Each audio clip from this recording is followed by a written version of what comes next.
The views and opinions expressed in the following program are those of the hosts and guests, and not necessarily those of the staff and management of WWDB-TV.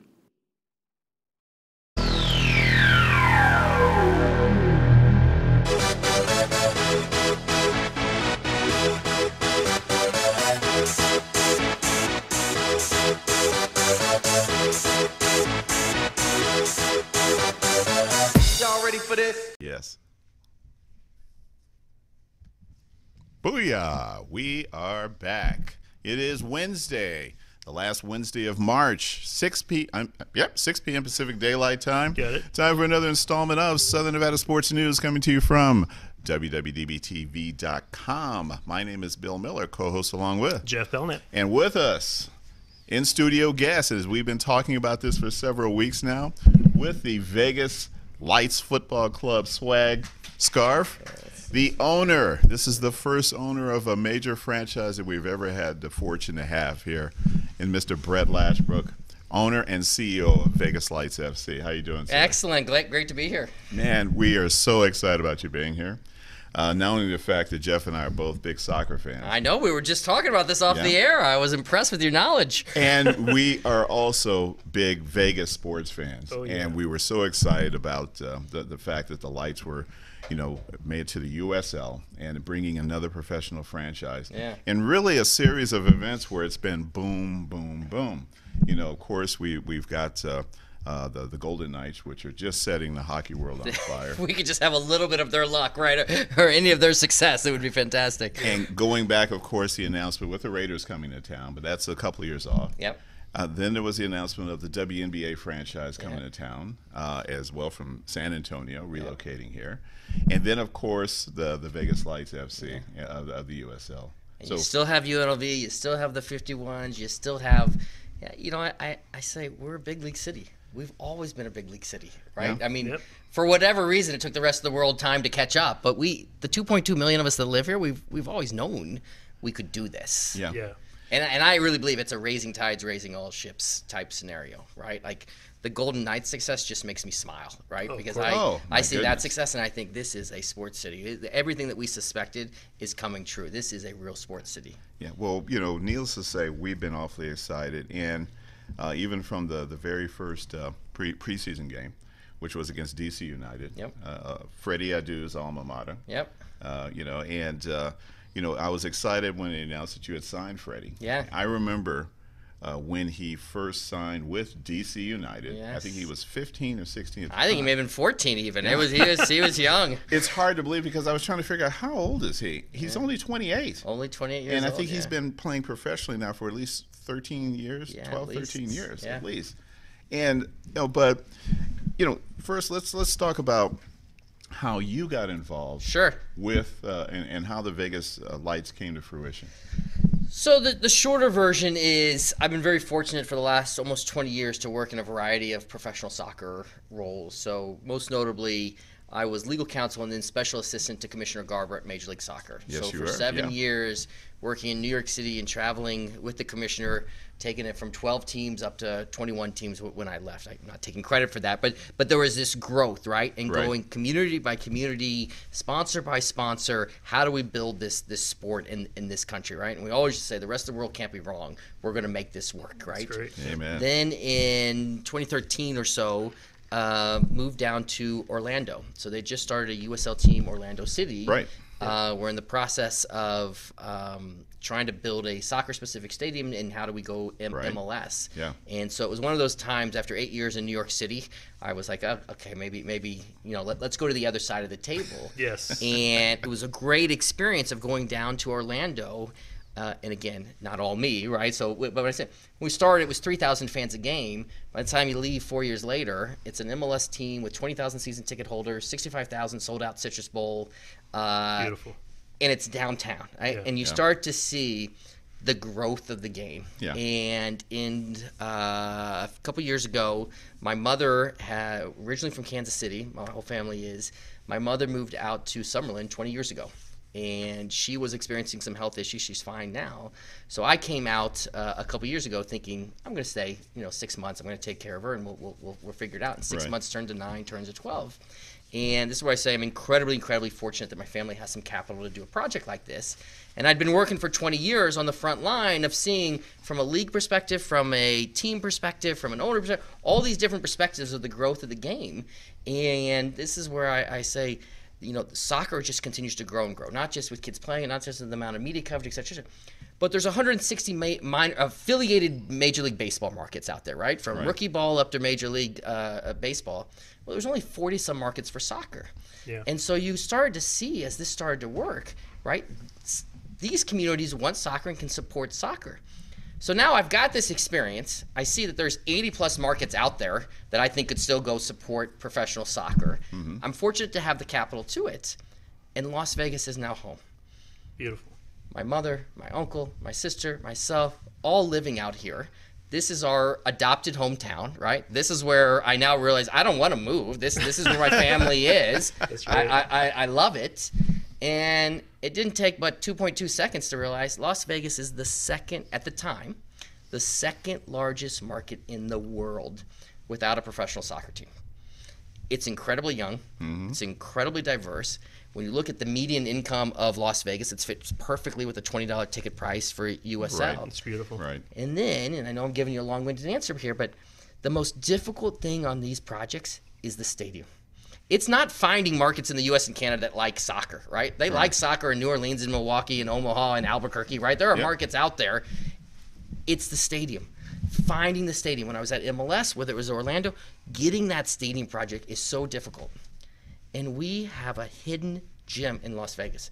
And I think it's been, and it goes to a question we were talking about before we went on the air. Yeah. I think Cashman Field has been hiding in front of our eyes for 30 years. Yeah. It is a 10,000-seat stadium in the heart of downtown Las Vegas, the intersection of all these neighborhoods. Yep. It's in a redevelopment area. It's 100% paid for by taxpayers. It sits empty 300 days a year. When the 51s move out to Summerlin, it will sit empty 360 days a year. You have a mayor who believes in sports and the intangible value that it can bring. She's great. God bless her. And I'm sitting here and thinking, am I missing something? My new adopted hometown and the sport that I've been working in 20 years of putting these projects together has a stadium that's sitting empty in the heart of it all, and it's the second largest market in the whole world without a team.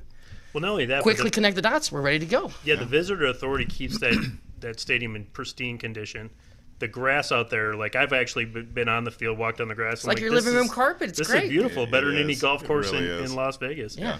So, I mean, the way that they keep the condition is fabulous. I mean, they're a great, like in a sense, a partner with you guys. Keep making sure that you're going to be able to flip the field. And when the LVCVA, so a year ago, the city of Las Vegas purchased back the LVCVA. So now we could deal with the mayor's office on doing a 15-year lease for soccer down there. Nice. But it's absolutely perfect for these transitions. So at our cost, we'll share with the 51s this year, but at no taxpayer cost. We'll move the pitcher's mound. We'll cover all the signs. We'll bring in grass on the infield dirt. Yeah. We'll bring in a soccer field right along the first and third base lines, right? 24 hours later, we pull it all back up. We build the pitcher's mound back. We take down the signs. The 51 show up on Tuesday, and they don't even know a soccer game was played there. That's beautiful. It is the perfect, no cost to the city for us to be able to bring in these additional events. And we're a soccer city, right? You can just see by the number of people that are showing up. We're a soccer city. We desperately would be trying to find practice fields for our team. And you and every other amateur team in town, and this is and professional teams. Team, and it was like, no, I'm afraid not. It's soccer. It's not just youth; it's adult soccer as well. And you have a lot of the Latin leagues around the town. So you go out on a Saturday night or a Sunday, and soccer rules on these fields. There is just a lack of fields. It is unbelievable. As fast how as many they people build are playing them, it at all ages. They're full. Yeah. As quick as they build, and they're dual-use fields. They're designed for both football. They're running them. They're running them long and hard. I mean, they tear them up, right? Luckily, it doesn't rain too much here. Otherwise, those fields would be in even more trouble. And it's just first of all, thank you so much for bringing the light. Thank you for supporting it. But you guys have taken an approach where that you guys really want to make this a Vegas team, not a team For Las Vegas, by Las Vegas, not of moved Las here Vegas. from someplace else. Yes. But for Belknap, and you started one by having a lot of Vegas players. Yeah. Who have born, raised here, went to school here. Yeah. And are now playing in front of family, friends, Yeah, colleagues. so it's pretty simple how this came about, right? At the end of the day, I'm like you. I'm a sports fan, right? And there's just something special when you cheer for a team and you have a connection to that, right? They went to your school. They're from your hometown. We like Derek England that much more. We like the Golden Knights that much more because Derek England lives in Summerlin, right? Yeah. We like Yeah. UNLV basketball that much more when they have a local kid on the team, right? And so when you have this blank sheet of paper of creating this team, you have the ability to say, and it goes back to what we were talking about before on the player side and everything else. I'm not a soccer expert. I don't want to get in there. I'm not in the locker room. I'm not scouting. I'm not doing that, right? We hire, and I'd love to talk about Chalice and what a great job he's doing. But I said the only thing I'm going to get involved on the soccer side is I want to become the first professional team in history to guarantee at all times there is one Las Vegas player, someone who was born or raised or college or high, whatever it is, but someone who has a tangible connection to the community. So I find there's a wonderful coach in Chalice that we can talk about, and I say the only thing I'm going to get involved is I want one. And I remember he said, why just one? If I find two, is that okay? 3? And I said, yeah. He goes, let's do a combine. So we go and do an open combine, have 700 guys show up, right? Wow. He whittles that down to 80. The next day, whittles it down to 20, brings in other pros, et cetera, and ends up signing 6 guys. Yeah. Now, here's the thing that has almost surprised me about this, right? This isn't a charity case. These are guys that have played pro at another level. Marco Jaime, born in Las Vegas, moved to Mexico with his family at the age of 6, was playing in the top league in Mexico. He called us and said, I want to come back home, right? Like Las Vegas is my home, right? So these are real guys with real things. And then coupling that where it's not just local players, right? We're got guys that played on the Mexican national team, the U.S. national team, the Japanese national team. We have guys that were playing in MLS last year, in Liga MX last year. So putting together this whole connection, but making sure we throw in a little splash of Vegas in that, it just makes it that much more special. Oh, it does, absolutely. And you obviously now having made yourself extremely popular among kids here. Because after the games, they can go down onto the field. Yeah. And the players are giving away every home game their jersey, their game jersey. Oh, that's great. Yes. Yeah. And I thought that was just, I don't know why it hasn't been done before. But you've also had these very cool jerseys that, when they score, you lift them up. There's a happy face. The most fashion-forward, bold jersey in professional sport. Love it or hate it, you're talking about it. Yeah. First of all, it's simple when you think about it. Then it's like, well, hell, how come? Who thought of that, by the way? So I always answer the question. It depends on if you like the idea, right? If I you love like the it. idea, I love we'll take the the credit for it. Thank you very well done. I love Brett. the idea. When I first saw it, I was like, wow, how unique is that? I mean, because you see guys all the time, taking their shirts off or whatever Yes. it is. Oh, yeah. Yeah. And that's the first time I've seen that. It's beautiful. And then, so, we partner with Zappos, right? So they're the presenting Right. sponsor, and they mean so much to downtown, and they got it immediately, right, what we were doing. So we said, why don't you guys help us design the jersey? So we sat down with the Zappos graphic design team and then started doing all these iterations of what to put on the inside. So I am incredibly pleased with how it ended up. Oh, that's great. The graphics circle. The graphic circle, yes, at Zappos, yes. Okay. Just learn that, folks. They have no titles, no job titles. Circle groups. Yes. Okay. That's good. Yeah. That's a good way to do it. Yeah. Well, so now you have the opportunity for, and as you mentioned, in the interview, all these guys, players were at one time 5, 6 years old, 7 years old. They were kids. Yes. And they would have done anything for an opportunity to get down on the field after watching a match, and cheering for their guys, having their guys sign an autograph, take a selfie, or maybe even get a jersey. Yeah, this goes back to, at the core, I hate to make this personal in first person, I'm a fan, right? So if I'm sitting in the stands, what do I want as a fan, right? What do I want? And one of those things is create as many connections as possible with that team. And I'm thinking, how much is a jersey, right? Well, this makes no sense, right? I mean, trust me, soccer players love to take their shirts off anyway, right? Yes, they do. And I would notice I go to other games, they always take their shirt off at the end of the game, and I'm thinking, just give that to a kid. Will you give that to a kid? Absolutely. What it ultimately has done is made a fan for life. I mean, you're basically as soon as that jersey was handed over, the kid probably goes home and sleeps with it, and he's like, this, I got this jersey. So I'm going to share a funny story, right? No good deed goes unpunished. So we did it for the first time this game, and a couple players just threw it in the stands. Well, of course, that turns into a big tug of war. Yeah. So we had a new rule. You have to hand it to them. Right. Who do you want to give it to? You have to hand it to them. Well, you gotta test it. How yeah, exactly. But it really felt like no good deed went unpunished when these two guys were fighting over it. I was like, oh my gosh, come on. Yeah, that's awesome. Yeah. Have you always been in sports management? I have. I am. I think that's very cool. I'm incredibly fortunate that at a young age I knew what made me tick, and it was sports business. Yeah. And not to say I was not an athlete, but I really was not an athlete, right? And I was always way more interested on the business side, and my family was very entrepreneurial.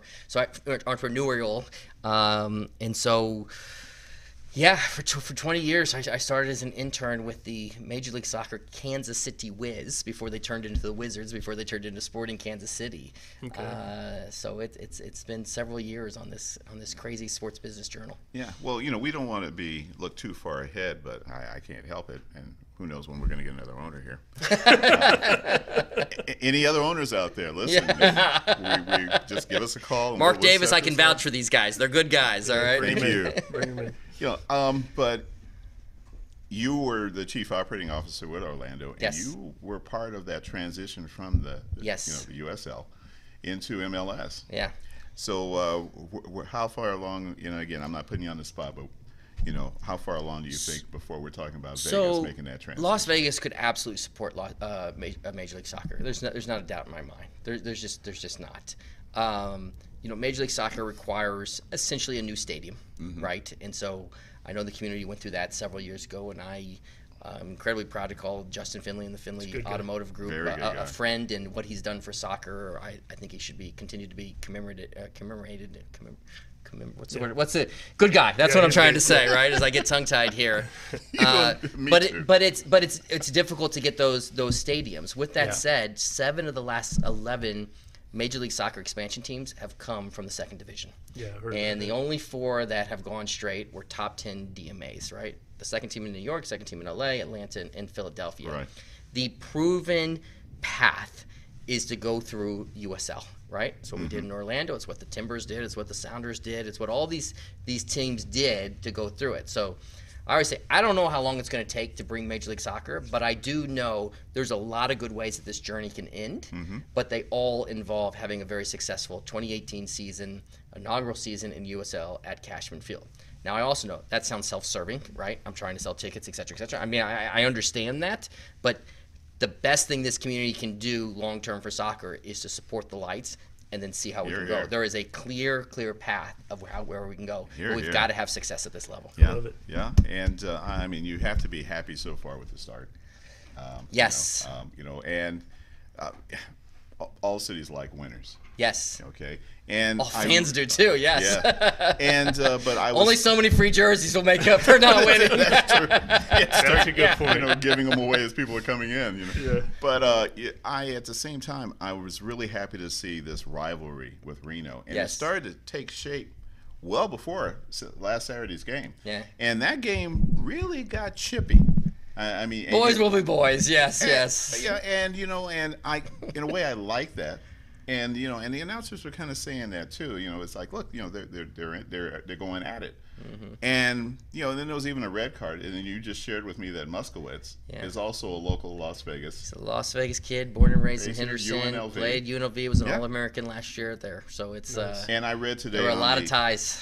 And I read today. I go on to USL and I looked at the they have a report for, I guess, being naughty, and he's also been banned for the next game as well. Yeah, he got the red card, so Yeah. it's an automatic additional game suspension. So. Yeah. So, but and again, you're absolutely right. Though success is going to breed that success moving further. Yeah. But hats off, man. I mean, I appreciate it. What I say is I need everyone in Las Vegas to give us a shot, right? Just as I'm twisting your arms, I got to get you out to the stadium. I need you to feel what it's like with 10,000 people and the drums and the trumpets and the flags and the smoke and the streamers and singing and dancing and going ole ole ole. There's something you have to see it, right? Yeah. So all the people at home are saying, "Oh, I've been to a 51s game at Cashman. I know what it's like." You don't know what soccer is like at Cashman. Yeah. I need you to come down and give me one shot. If everyone will give me one shot, I know they're going to come back. And then I always make the smart aleck comment. If you don't come back for a second game, it means you don't like fun, and I don't want you anyway. well, excitement, affordability, yeah, and the fact that it's easy to get to. Listen, this isn't L.A. you know, where you're sitting 20 minutes LA, from anywhere you know, in the metro try to area. get there from the valley or something like that, and you're just like, and well, within 2 minutes you're back on the freeway. I mean, it's so centrally located. Yeah, that's the way Las Vegas is. It's surrounded by parking lots. It's so easy to get to, easy to park to, easy to get in and out. And I always say, you can be in your, and I say this with a smile on my face, right? You can be in your minivan and back out in Summerlin in 20 minutes, right, with ice cream with the kids. Or if you're 18 and 35, right, you want to go down to Fremont Street, right? You're 0.2 miles away. There you go. You can stay as long as you want, right? There is a opportunity there after the game to be able to get wherever you want to go and to make an evening of it. And the other thing we talked about Zappos, they've underwritten this great tailgate, right? So from 5:30 to 8, they hired Motley Brews, which does the Brew Festival every year, right? They've got the food truckers, they got the live music, they got the DJs, they got the games for the adults and the kids. Yeah. So it's this affordable for all ages outside from 5:30 to 8. We go into 8, we sing and dance, we watch us win a game, and at 10 o'clock you can decide. You can go home or you can go right back down to Fremont Street. Yeah, and the beauty about soccer is that it's not a 3.5 hour. It's a 90-minute game, 90-minute game, 90-minute game. And folks, that is the beauty about soccer, you know, is that it's not going to take you all night. It doesn't eat up your entire evening. You put the halftime everything in, it's 8 to 10. You are in your car by 10 o'clock. Absolutely. And, you know, needless to say, I'm certainly looking forward to going. Excellent. And I'm absolutely going to get out to Saturday's game. Excellent. One, it's not going to be as windy or cool as Good last week. I know. I make the joke. So we've had 4 home games, and everyone talks about you can't play soccer in Las Vegas. It's too hot. We having a game with temperatures over 40 degrees at kickoff. Like we're ready for some sun. Next game is this Saturday. Swope Park Rangers. Swope Park Rangers. So they're affiliated with Sporting Kansas City, the Major League Soccer team. Right. And Swope Park. It's ironic because I grew up near Swope Park. It's well known in the Kansas City community. Yeah, I've got you know, a family in KC. You know, and I've been to the Sporting KC game. Yeah. And their field and it's fantastic. And They it's sold an out experience. 20,000 fans for the last 8 years since they've built that place, and it just proves you can turn Orlando and Portland and Kansas City into these soccer. Right? Soccer has made it in the United States. Oh, absolutely. I mean, I'm from LA. And I consider myself to be a Galaxy fan. And I remember when the Galaxy moved to then the Home Depot Center. Sure. And I was there at the very first game, and it was absolutely jam-packed. They actually had Pele there, and they ended up winning. But the fans were absolutely nuts, and they've carried that on. Yeah. And you know, and it's the way they designed it. It seats about 20,000. Yep. Now you have the Chargers playing at home games do, there yeah. until they move. They didn't anticipate that when that's open, but yes. No, but they also have the high school championship games there, Yeah. playoff It's games. a community there. venue that can do a lot of different Absolutely things. is for both football as well as soccer. Yeah. And I know the same thing is going to happen here. I really, really do. This is where I say Major League Soccer for the last 7 years has averaged more fans per game than the NBA and NHL. I get it, indoor versus outdoor, 40 games versus 20 games, but Major League Soccer is averaging 24,000 fans across the country. Wow. Right? And you look at teams in the USL and Cincinnati, they're averaging over 20,000 fans a game. The NBA, San Antonio Spurs just bought a team in San Antonio. Right, the Sacramento Republic looking to go MLS has sold out 10,000 plus seats every game for 4 years. Yeah. It's not a surprise anymore, right? When Las Vegas has success, right? We are a soccer country. And This is a you know, soccer the city. Sacramento, their initial. Get a call. Oh, we do. Oh, okay. Oh, here we right. go. Here we go. Say hello. Hello. Hello. Hello, caller.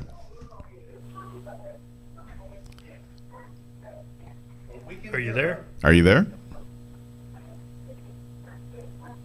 I hear his background. Yeah, we can hear them. Caller. Hello. All right, let's roll it. All right. Well, they'll maybe join in the conversation. Excellent. Yeah. You know, I was going through your list of you know, staffers. I noticed one, Z Khan. Oh, yeah. Yeah, is from on UNLV your- hockey. Yeah. You know, we are huge supporters of UNLV hockey, and we Yeah. met Z. I think it was like 2 years ago, 3 years ago. 3 years ago now. When he first Yeah. came up. Yeah. And Z's a great guy. Yes. And you know, we've been, because nobody at the time really knew that UNLV even had a hockey team. Yeah. And when I used to say, yeah, you know, by the way, you know, UNLV hockey team, they have a hockey team? You know, yes, they actually have a hockey, which is getting better and So better. I met Z early in that process, right, when he was trying to grow it, right? Yeah, and the parallels between trying to grow UNLV hockey and now trying to grow professional soccer, right? There's a lot of parallels. So when I started this project, I reached out to people like Z and said, you've got this experience, right? You've made these connections. You understand it's not all fun and games, right? You got to really grind to get something like this off the ground. And I give Z and the whole UNLV hockey program an enormous amount of credit, right? I can remember going to their games over at the old ice rink, right, with 50 people. Yeah. Now they're sold out at City National Arena. I mean, it's just fantastic. Yeah, and they're only going to get better. And they had an amazing recruiting. It's another class. thing. We are a big city, right? Like we're not in competition with each other, right? No. So I've had the conversation with Carrie Buboltz, right? Of we are not in competition at all, right? It's an apple and a pear. Like these are different things, right? This is the entertainment capital of the world. We have the room for all these additional. But it's Las Vegas, and that's the key component that ties it in. Yeah. What are your goals for 2018? You know, I guess I'll go back to the Golden Knights and the Raiders and all that. If we do our job, right, and we really integrate ourselves into the community and we provide this affordable, fun, unique sporting experience that the city hasn't had before, and we become part of the conversation when people say the Knights, the Raiders, UNLV, and the Lights.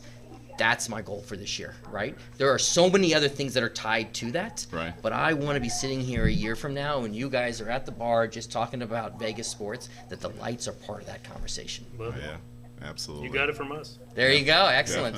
We're definitely fans from day one. You know, just coming in, hearing that you guys are going to start. We start talking about it. It kind of ramps up. We're talking about you guys all along.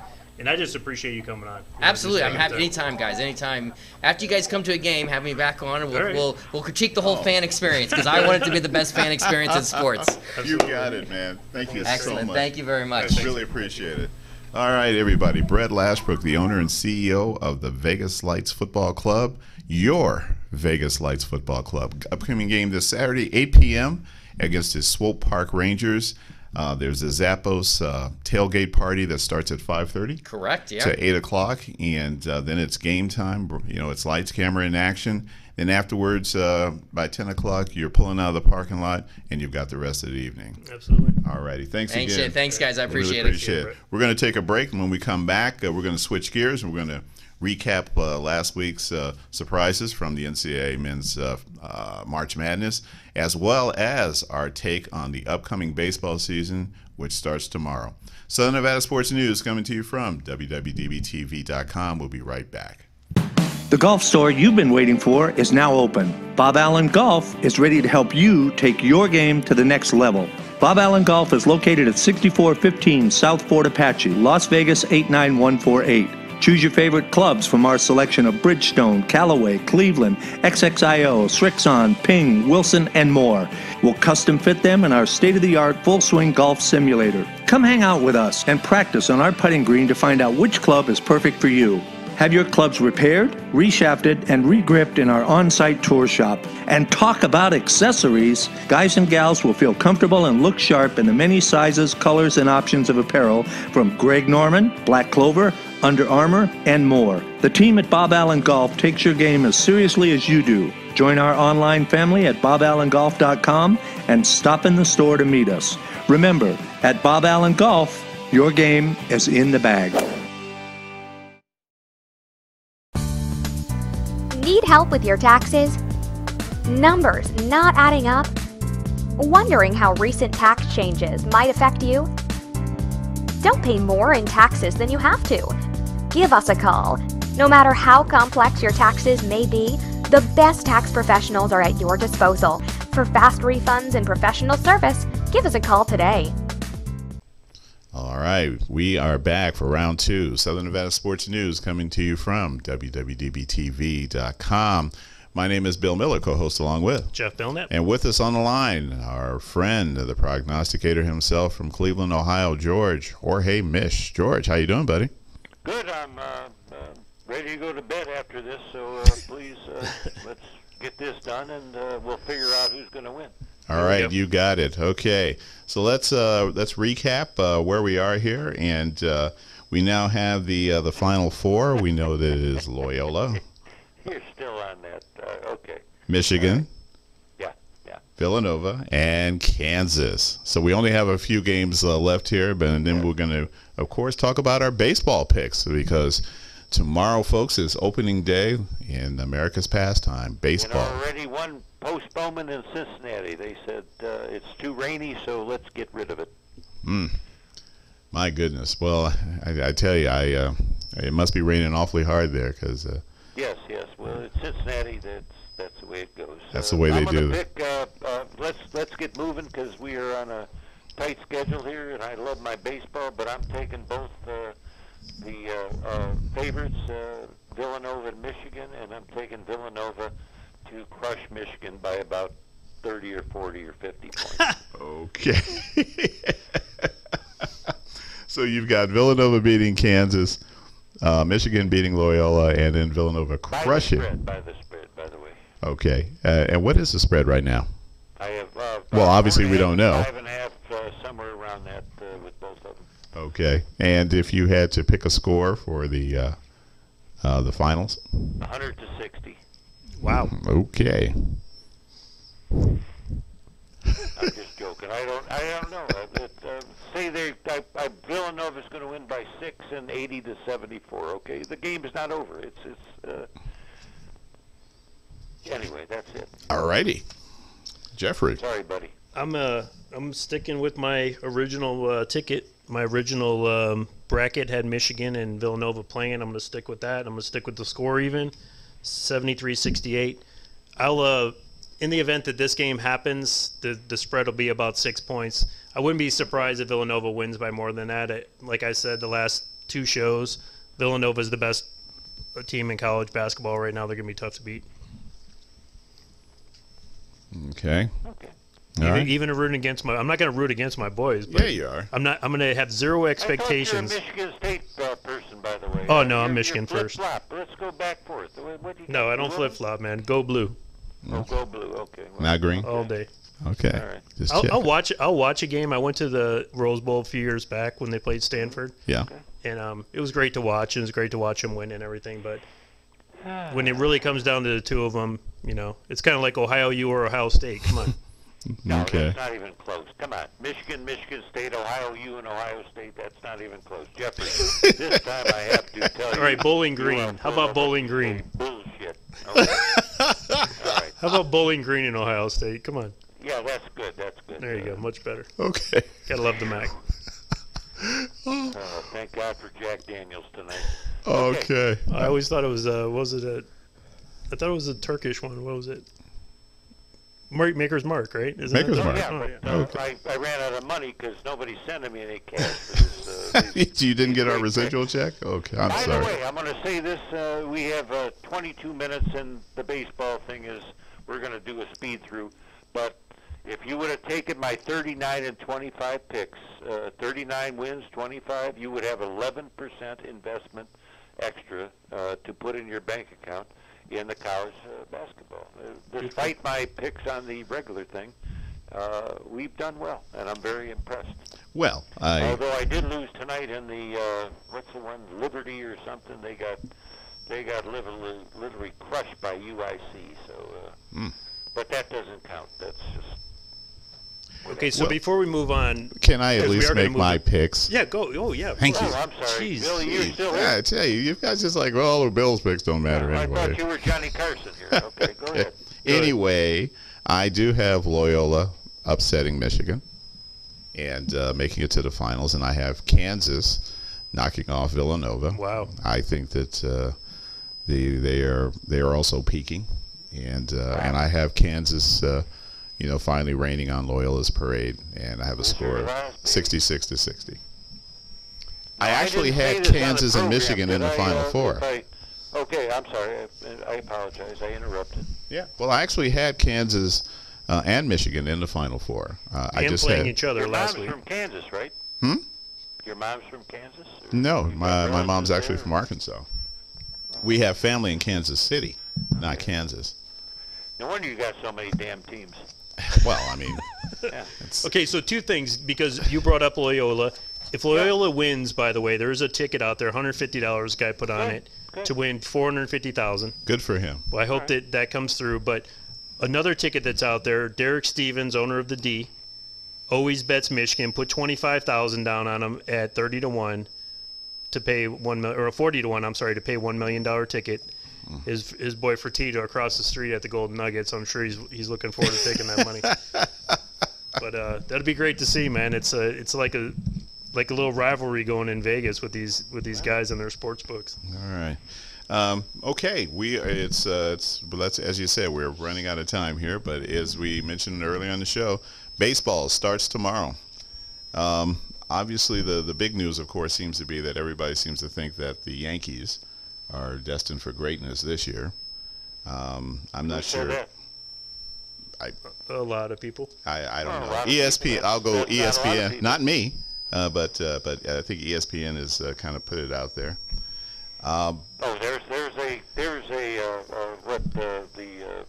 Never mind. Let me get out of that. The political sports arena. Okay, go ahead. All right. Yeah. Well. Anyway, as we mentioned, regular season starts tomorrow. Some teams obviously began to kind of load up in the off season, but there's also, I think that there are going to definitely be a few surprises around the league. But I would like you guys to start off and give us your take. Where do you want me to start? Why don't you start with the East American League? Oh, I don't know. I'm just. You know what? With the time frame, when we only got 15 minutes, I'm just gonna give you my playoff teams, if you don't mind. I'm sorry to be a whatever, but I'm gonna take Houston as number one in the American League. They got probably 7 starters. The bullpen's so-so, and they got a lot of good people, obviously. But they're the repeaters. We're not done yet, Billy, because I actually sent you my picks, and that's not the picks I have tonight. Okay. You'll understand that. Number 2 is your Dodgers. Vin Scully and his boys. Fine team. You got everything going for you at number 2. Number 3, I got the Cubs. Not quite sure about Morrow as a closer after 1 year of doing well. I got my Indians, who are number 5, and this is the ultimate last year when it closes. Allen, Miller, and a lot of other people on that team are done with their salaries, and I don't think Dolan can pay them all. So this may be the closure of a great run with Francona. I do have the Yankees behind that. The best bullpen by far, not even close to anybody in the rest of the world, but the starting staff, other than Severino, doesn't really excite me, so I put them behind the Indians. And then your Red Sox, question marks Price, question mark Pomerantz, Kimbrel is about as good a closer you can get, and then the rest of the bullpen does not do anything. I got a fetish for St. Louis because of my brother, God rest his soul, and I put them next. Wainwright, I think maybe close to retirement, but they're still decent.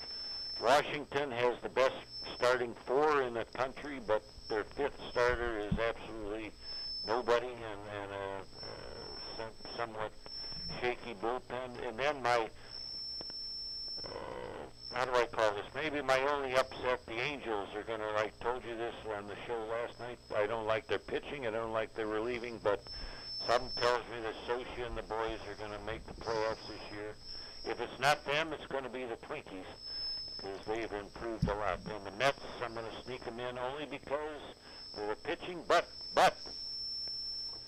they have 6 pitchers, and every one of them, or 5 pitchers, 6 pitchers, 7 pitchers, they all have history of injury, so that would be the last team I would think about. You want me to go farther into the, I'll pick my teams? Or Certainly. Huh? Yes. Okay, well, I'm going to change everything up. I'm going with, I did some study from 2001 to 2017, and Jeffrey, you'll appreciate this because I think you're a stat man. Yep. There's only been 3 teams that have go back to the World Series. The 08 Phillies won the championship. They lost to the Yankees in '09. Texas has lost twice, 2010 and 11.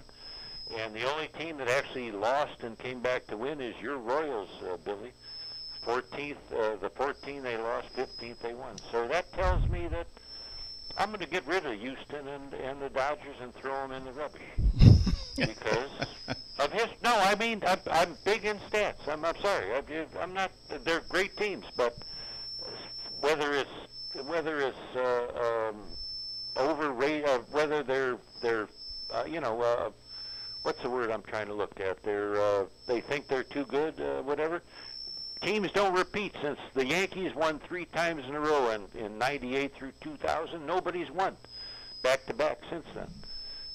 So I'm going to go with, I'm going to turn it around and say my Cleveland Indians, yes, are going to beat the Chicago Cubs for the World Championship this year, and then dismantle, and I'll go back to, I don't know, something, but that's my pick, and I'm sticking with it. I think this is the perfect year to do it, so it's time to do that. And I did pick the Astros last year, so let's see how that works. Okay, I'm done. You want to go? You go ahead. Okay. What I'm going to do is I'm just going to pick who I believe will be the best 2 teams in each division, and then we'll kind of fine tune it a little bit better as we get down. But AL East, I'll go to the AL first. AL East, I do think that Boston and New York are gonna be the 2 squads that are gonna be there. Not to like discount like some of the other teams in that division. It's really like a pretty balanced division. I mean, Baltimore, if they can get some pitching. Last year, the pitching was actually just ridiculously horrible. Oh, it was very bad. They're scoring 7 runs a game and giving up 8. I mean, it's just craziness. But so to me, New York and Boston are the obvious teams there. I do like Cleveland to win the Central pretty easily, and my boys losing 100 games. Yeah, I say this, but I really think Minnesota's improved. Whatever the over and under on Minnesota, I don't. You do this crap. I don't. I don't do that. I would do that. I would take Minnesota and the Angels if I were you, and that's it. Okay. And the Phillies. I'm sorry. My second team was Minnesota. I mean, they really. I mean, it was unbelievable how they came and played last year after losing 100 games a year before. Yeah. Kind of just came out of nowhere, and did a lot better than everyone anticipated.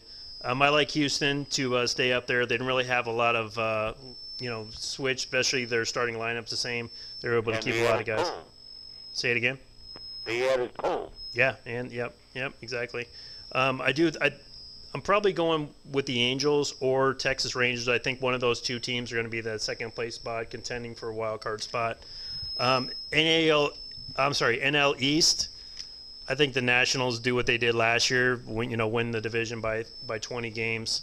I don't even see like a second place team there. I mean, I guess New York. I mean, if those are the choices, I'd like to see Philly come back. They're really just not. They're all of those other 3 teams are the bottom feeders in the NL. That's just my opinion. Chicago Cubs should come back strong. St. Louis is always there, so you got to kind of just look for them to be there. I do like Pittsburgh. I mean, Pittsburgh's going to get a nice jump start by beating Detroit tomorrow. Just lay whatever you want to. There's no way Detroit wins that game. And then we're in the beginning. I need Detroit to lose. I don't know if you heard, but you don't need them to lose. I mean, well, yeah, we bet dinner. Bill and I bet dinner that they lose 100 games. So I'm looking to collect on that, but I do want them to lose on a regular basis. Can I say this? This is the lock of your day. I gave you Michigan back in our last telecast, and did you? I hope you did well on that. So this is the one you're giving me. Actually, that Michigan game ended up being a push, but I actually had it at 4 points and it landed. Well, you needed to get on it like Blue Bonnet. You did. Push. No. Yeah. Anyway. I know it's terrible. But, I think the Detroit, kind of sold out. I mean, they got rid of their whole contract. They're talking about, Corbera moving. And, hey, you know what? I mean, if that's what you're looking to do, then just go ahead and do it. Just well, when you give a guy that's 35 a 10-year contract and he can't even move anymore, it's you deserve it. So yeah, that's true. Leave it at that. So then the NL West, I mean, obviously that's going to be the most competitive division. I am going to go with the Dodgers again. I like the youth in Colorado Rockies. I think that they're going to be a good team, and Arizona's going to be a solid team. So, you got potentially 3 teams are going to win 85-plus games in that division. It's going to be challenging. It's going to be challenging. Well, isn't it fun?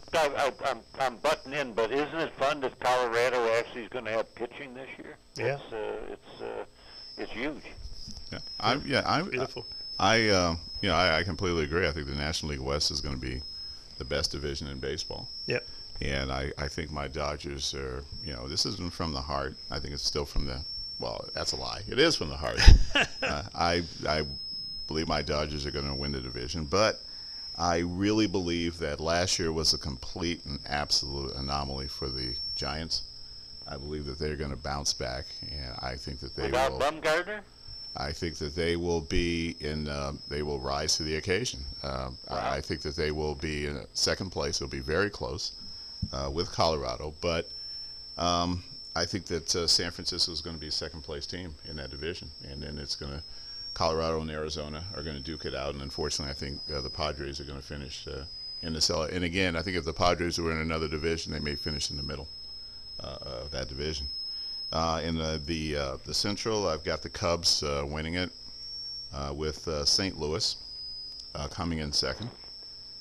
And in the East, I have the Washington winning it handedly. It's just that with Washington, they just have never been able to get over that hump. Yeah. Whoever they've played has had their ass. And unfortunately, with all that great pitching, someone seems to always get hurt the last week or two of the season. And then it's like, who are they going to have in the playoff rotation? And then I have, bizarre as this may sound, the Mets actually in second place. I think the National League West East is going to be the worst division in baseball. It's basically Washington and Pick'em. Yeah. Yeah. I agree. In the American League West, I've got let's see, a team from somewhere down there in Texas. Can't remember who it is. Oh, Houston. And the Angels in second place. In the Central, I've got, and this is not a jinx, George, I've got Cleveland winning the Central. You couldn't even do that. Yeah, okay. Just I'm glad to hear that for a change. Actually, I'm going to say something. The worst jinx is some jackass on your show that goes to the Vegas hockey games and they never win. That's the biggest thing that. Hey, they're only 0-2. And if someone wants to give me some, I said they're only 0-2. But if someone wants to give me some tickets so we can get that record back, and it's not just that, by the way. I've went to 50 Lions games and never seen them win either. So. Okay, well that was because of the quality. But let's get rid of that. Okay. Well, my friends that know this stat want me to not go to a playoff game. So well, it's nothing personal. You would appreciate if you could maybe just watch it on TV or that's fine. I'll do that. Yeah. I wouldn't even watch it on TV. Actually, I have watched them on TV when. I wish I could. I watched the Calvary game where they scored 4 goals in a minute and a half. And for some reason, the bums at Dish have never figured out a way to get the Knights on TV. Let's see. I was with the American League West, Central Cleveland, and I have Minnesota, the Twinkies, finishing second. And the East, I have the Yankees winning the East with Boston a close second. And then, as far as wild cards are concerned,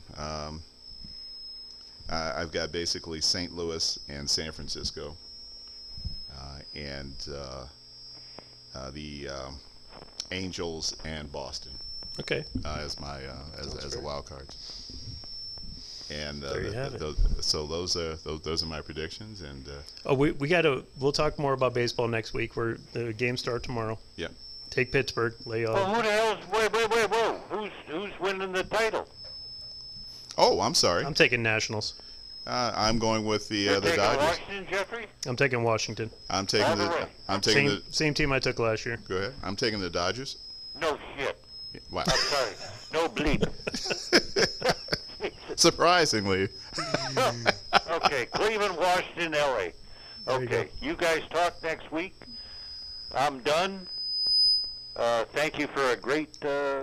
You're done until the draft show, right? The well, NFL. I don't know. We'll see about that. We'll talk to you then. It may be unwound. You never know. Be in touch. Okay. All right, sounds good. Okay. Thanks, George. Thanks, Georgie. Thank you, my friend. Have a great Easter, both of you. Oh, All righty. Take care, man. Take care. Bye bye. All right, what a show, folks. First of all, hats off to Brett Lashbrook, owner and CEO of the Vegas Lights Football Club, for coming in tonight and with the same energy that his team plays on the field. Oh, that's great. Each and every match.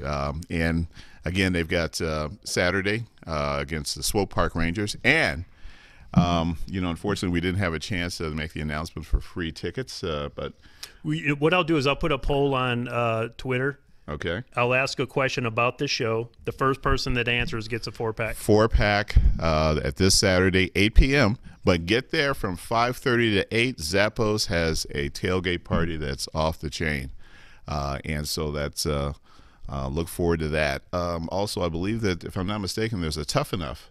There is Tough Enough. Yep, this at Friday. Cox Pavilion. Cox Pavilion. And I think that's from 6 p.m. to 10. Yes. At Cox Pavilion. And tickets on sale on their website. Yeah, and of course our buddy Jeff and the lovely Rona from Tough Enough. So always a lot of fun, and get there early because those matches start on time, and they're literally like every 15 minutes or so. Yep. Join us next Wednesday. It'll be the first Wednesday in April, 6 p.m. Pacific Daylight Time, for another installment of Southern Nevada Sports News, coming to you from WWDBTV.com. Have a great week. God bless.